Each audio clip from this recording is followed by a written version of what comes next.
Labą vėl. Tokį peiliuką turiu gavęs.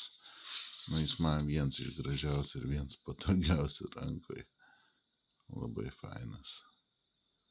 Dar čia net yra tas kompasas. Toks. Bet va, ką galiu pasakyti. Rankoj tai tiesiog limpa. Pasiėmė, pirštą įsidedi visiškai nei pirmyn, nei atgal, jokio slaidžiojimo, plus dar šitas vat pirštas čia prisiremia, tai labai stabiliai peilis guli rankoj.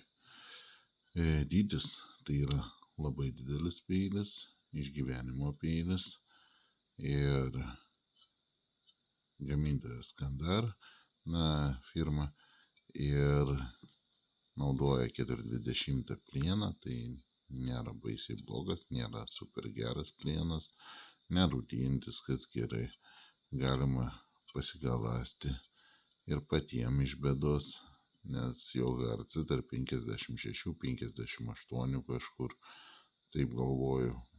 Bet šiaip pasigalandus, jeigu tiksliai profesionaliai išgalandi, kampus suvedi, kokius reikia, tai gana neblogai jie laiko, taip sakyčiau, gana vidutiniškai, kaip iš paprastesnės klasės peilių, ne iš pačių ten rimčiausių, kur šimtais kainuoja, tai gana neblogai.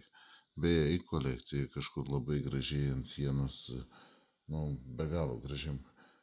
Tiesiog toks, plus medinė rankena, medis jau biški kitaip jaučiasi irgi.